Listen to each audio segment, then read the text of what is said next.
আমি চিন্তা করলাম যে আমি একটা ইলেকট্রিক সাইকেল যেটা রোদ দিয়ে চলবে, এরকম একটা চিন্তা করে আমি ক্যালকুলেশন করে হিসাব করে আমি এই সাইকেলটা বানাইছি। এই যে দেখেন ময়লাটা আমি এখানে ধরলাম, খুলে গেল, আবার এরকম করলাম, বাংলাটা বন্ধ হয়ে গেল। বেসিক্যালি আপনারা সবাই জানেন আমাদের দেশে ইলেকট্রিসিটির অনেক প্রবলেম, মানে বিদ্যুৎ থাকেই না বললে চলে। তো সেই ক্ষেত্রে আমি চিন্তা করলাম, আচ্ছা আমি কেন সোলার এনার্জিটাকে কাজে লাগাচ্ছি না।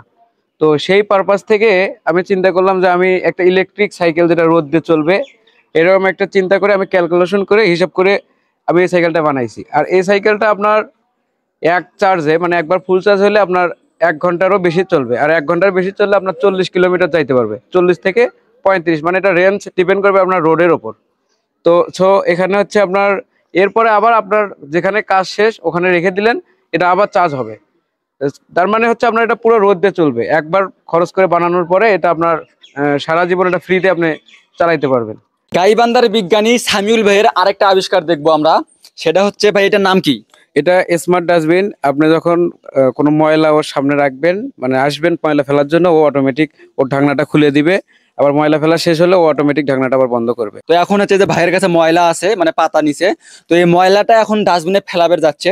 এই যে দেখেন ময়লাটা আমি এখানে ধরলাম, খুলে গেল, আবার এরকম করলাম, ঢাকনাটা বন্ধ হয়ে গেল, আবার ময়লাটা দিচ্ছি, এই যে আবার খুলবে, আবার এরকম করলাম, বন্ধ হয়ে গেল। এই যে এইভাবে এটা এখানে মূলত এখানে কি লাগানো আছে যার কারণে এটা কাজ হচ্ছে সেটা একটু ডিটেইলসে বলেন। এটা হচ্ছে আল্ট্রাসনিক সেন্সর। এটা হচ্ছে 15 সেন্টিমিটারের মধ্যে কোনো মানে কোনো কোনো বস্তু যদি আসে তাহলে এটা হচ্ছে পিছনে দেখেন এখানে আরডুইনো, এই আরডুইনোকে প্রোগ্রাম করা আছে কম্পিউটার দিয়ে, যে ও একটা কমান্ড দিবে যে তুমি সার্ভো মোটরকে বলবে তুমি অন হও, আর সার্ভো মোটরটা যখন অন হবে তখন এই ঢাকনাটা হচ্ছে খুলে আসবে। আবার যখন দেখবে যে 3 সেকেন্ড ওয়েট করবে যে ময়লা ফেলানো হয়েছে কিনা, যদি দেখে হ্যাঁ ময়লা ফেলা হয়েছে, তারপরে হচ্ছে আবার বন্ধ হয়ে যাবে, অটো বন্ধ হয়ে যাবে। যদি দেখে 3 সেকেন্ডের মধ্যে কোনো কেউ নেই, তার মানে তো আপনার ময়লা ফেলা শেষ, তখন ও অটোমেটিক বন্ধ হয়ে যাবে। এটা এইভাবেই কাজ করে।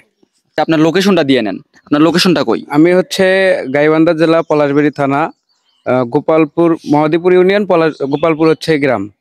আর ভাই হচ্ছে অনেক কিছুই আবিষ্কার করেছেন, তার মধ্যে অন্যতম একটা হচ্ছে জিনিস, সেটা আমরা পিছনে দেখতে পাচ্ছি। তো এই জিনিসের নামটা কি, আর কি করলে কি হয় না হয় সবকিছু একটু বিস্তারিত বলেন। এটা হচ্ছে একটা মানে চোর ধরা মেশিন।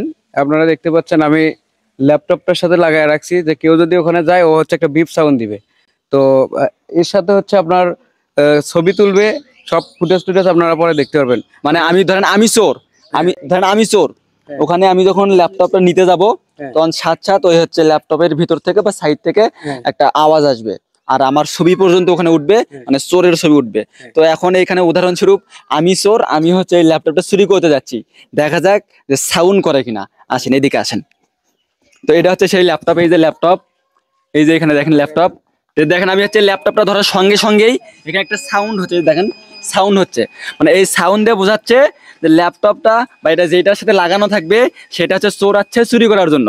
মানে এটাতেই শেষ না, মানে যখন চোর আসবে এটা চুরি করার জন্য, তখন নাকি এটা বাজার সাথে সাথে আবার তার ফোনে মেসেজ যাবে, মানে একটা নোটিফিকেশন যাবে যে চোর আসছে। তাছাড়া আর কি কি হয় এটাতে?